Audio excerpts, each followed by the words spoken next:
Recuerdo el olor. Es lo primero que se me viene a la mente cuando pienso en mi infancia aquí en la Santa María la Ribera. El olor a pan recién salido del horno de la panadería de don Benjamín, justo en la esquina de la calle Naranjo, mezclado con el vapor húmedo que salía de las viejas fábricas y con el ruido rítmico de los trenes que pasaban partiendo la colonia como si tuvieran prisa por llegar a algún lugar importante. Yo crecí con ese ritmo. Hijo de obreros, nieto de michoacanos que vinieron a buscarse la vida en esta ciudad enorme y ruidosa, aprendí desde chico que el valor de un hombre se medía por cuánto aguantaba trabajar sin quejarse. Mi papá nunca paraba, mi mamá tampoco, y yo creía que así era como se debía vivir la vida. Cuando llegué a los 37 años, ya era gerente de finanzas de una empresa grande en Paseo de la Reforma. Traje oscuro, café en mano, el celular vibrando todo el tiempo. Me enorgullecía de eso.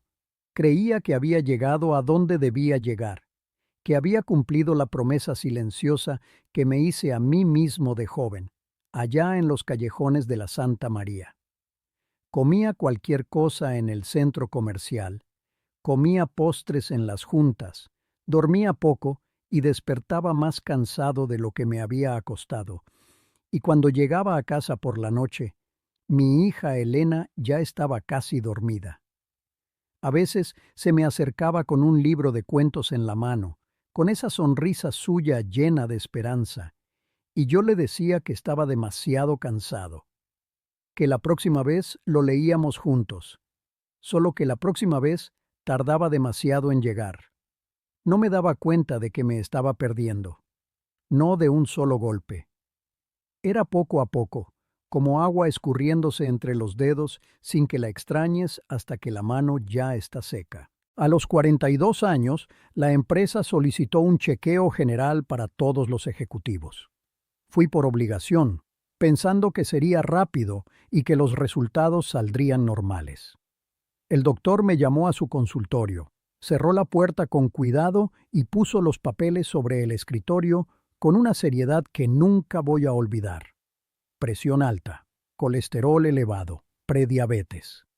Dijo que, si continuaba a ese ritmo, el futuro estaría lleno de restricciones y limitaciones serias.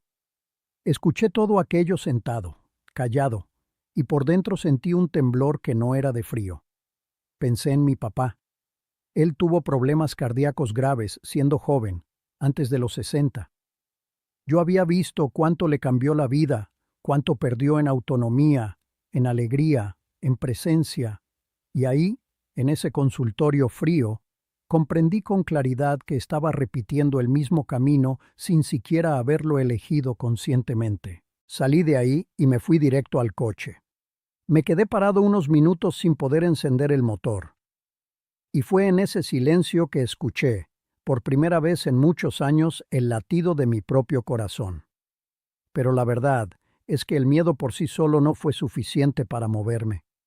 El miedo paraliza más de lo que transforma. Lo que realmente me sacudió ocurrió algunos años después, cuando Elena, ya con unos 10 años, me preguntó por qué nunca tenía energía para ir al parque con ella.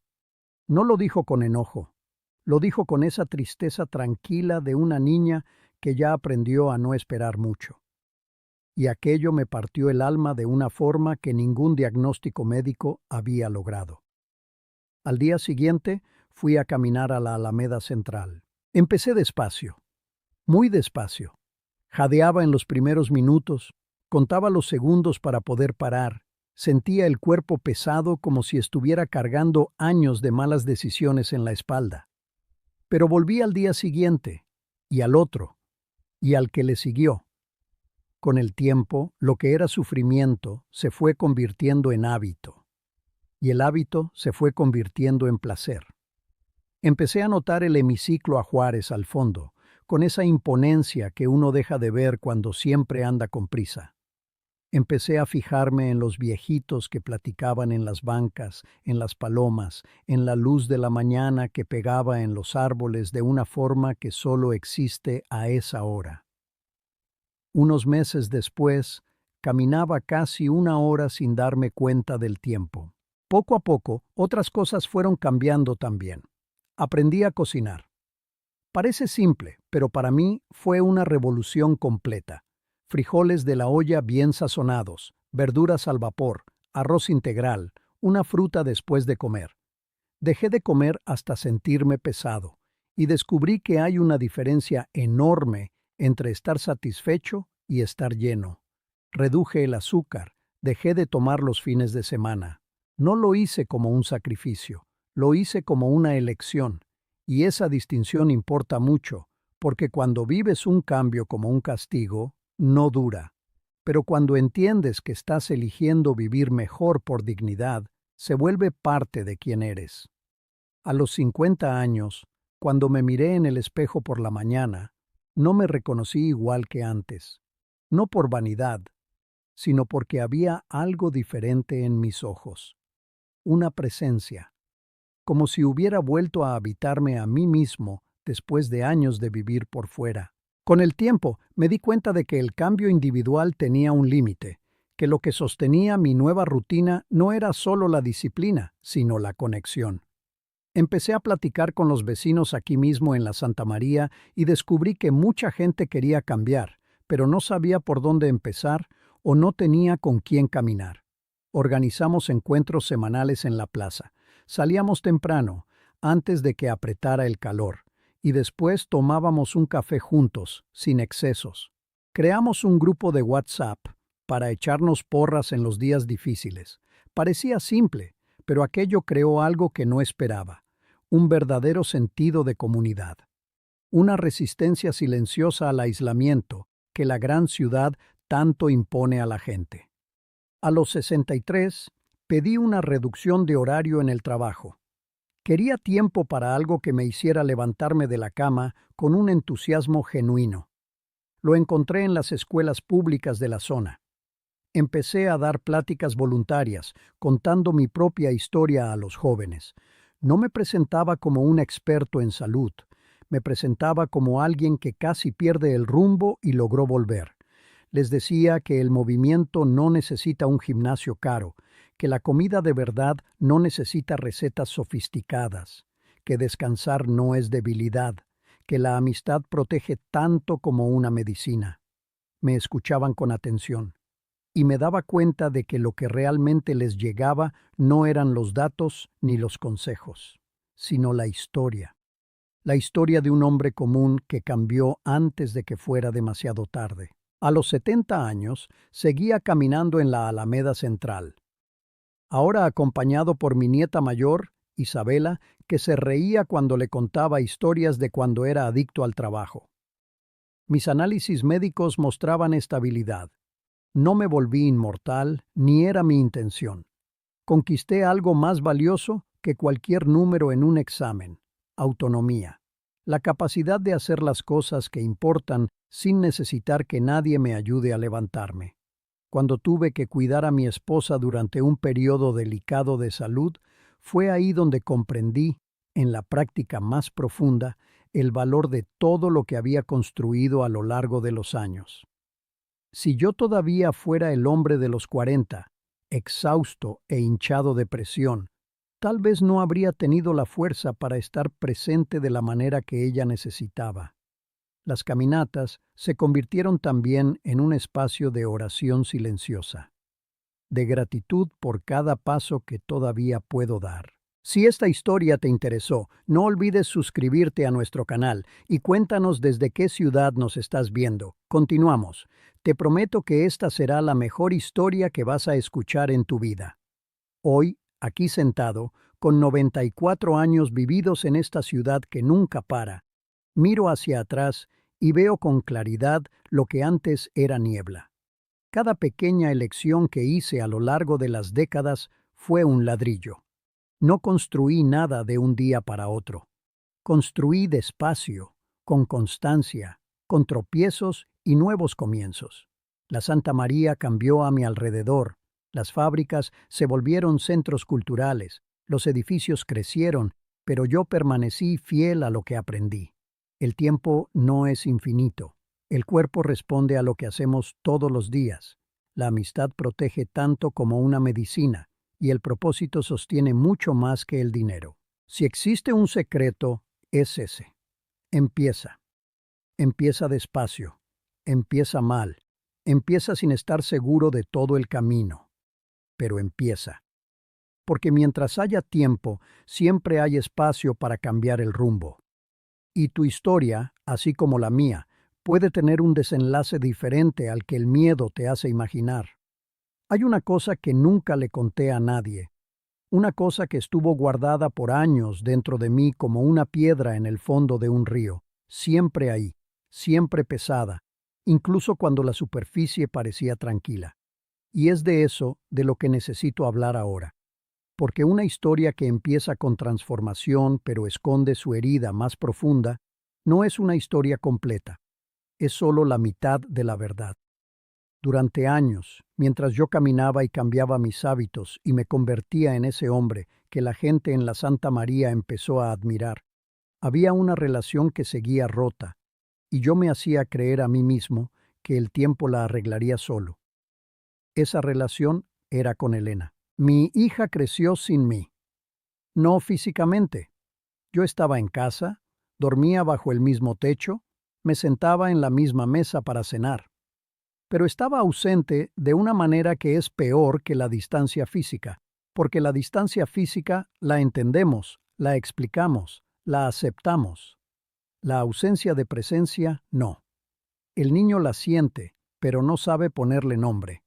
Y cuando finalmente puede nombrarla, ya es adulto, y el rencor se ha hecho profundo como la raíz de un árbol viejo. Elena creció, fue a la universidad, se graduó de pedagogía, se casó con Rodrigo, un muchacho tranquilo de la Condesa, y tuvo 2 hijos. Por fuera, todo parecía resuelto entre nosotros. Nos veíamos en los cumpleaños, en las fiestas de fin de año, intercambiábamos abrazos correctos y palabras amables. Pero había una distancia sutil que solo quien está adentro puede sentir. Una formalidad entre padre e hija que duele más que cualquier pleito abierto, porque al menos en el pleito hay presencia, hay calor, hay una señal de que todavía importa. Fue mi esposa Verónica quien me abrió los ojos. Verónica siempre fue más valiente que yo para las verdades de la vida íntima. Cierta noche, después de que cumplí 65 años, se sentó en la orilla de la cama y dijo con esa voz calmada que tenía: Javier, has cambiado mucho, pero Elena sigue esperando que reconozcas lo que pasó. No lo que dijo el doctor, no tus hábitos, no tus logros. Ella está esperando que la mires y le digas que sabes lo que ella perdió cuando era niña. Me quedé en silencio, el tipo de silencio que ocupa toda la habitación. A la semana siguiente, le llamé a Elena y le pedí que nos viéramos en la Alameda Central, solo nosotros 2. Llegó con ese porte suyo, siempre bien arreglada, el cabello recogido, una sonrisa que era al mismo tiempo acogedora y reservada. Caminamos un buen tramo sin hablar mucho, observando a los niños jugar en el pasto, a los perros correr tras las pelotas. Y entonces me detuve, me volví hacia ella y le dije lo que debí haberle dicho años antes. Le dije que sabía que le había fallado. No de una manera general, como el padre que trabaja demasiado, el discurso que uno da para absolverse con elegancia. Se lo dije de una manera específica y dolorosa. Hablé del libro de cuentos que me traía para que leyera con ella y que yo siempre posponía. Hablé de la kermés de la escuela a la que no fui. Hablé de cómo aprendió a andar en bicicleta con Verónica, porque yo estaba en una junta de la que ya ni me acuerdo de qué se trataba. Le dije que veía todo eso ahora con una claridad que no tenía cuando lo estaba viviendo, y que esa claridad dolía de una forma que todavía no sabía describir bien. Elena se quedó callada un rato. El viento mecía los árboles sobre nosotros. Entonces me miró con esos ojos que son tan parecidos a los míos, que a veces me asustan de tanto que me devuelven al espejo, y dijo algo que nunca voy a olvidar mientras tenga lucidez en este mundo. Dijo: Papá, lo que más me lastimaba no era que no estuvieras. era que yo creía que no merecía que estuvieras. Yo era una niña y llegué a la conclusión de que si elegías el trabajo en lugar de a mí, era porque yo no era lo suficientemente importante. Aquello me atravesó como nada me había atravesado antes. Entendí en ese momento que la transformación que había hecho en mi salud, en mis hábitos, en mi cuerpo, era necesaria y verdadera. Pero había una dimensión de sanación que todavía no había encarado con la misma valentía, la dimensión de las personas que había dejado atrás en la prisa. Y sanar eso exigía más que caminatas y frijoles de la olla. Exigía presencia, exigía humildad, exigía escuchar sin defenderme. Nos quedamos sentados en una banca por casi 2 horas ese día. Ella habló, yo escuché, yo hablé, ella escuchó. Lloramos los dos en algún momento, sin drama, como llora quien finalmente puede soltar algo que llevaba mucho tiempo conteniendo. Y cuando nos levantamos para irnos, algo había cambiado entre nosotros. No estaba todo resuelto. Esas cosas no se resuelven en una sola tarde. Pero estaba abierto, y la apertura ya es el comienzo de todo. En los años siguientes, construimos una relación nueva, más honesta, más cercana. Empecé a recoger a los nietos de la escuela los viernes. Aprendí a hacer pan, ese pan casero y simple que hacía mi mamá, y se lo llevaba calientito a su casa los domingos. Pequeños gestos que eran, en realidad, grandes reparaciones.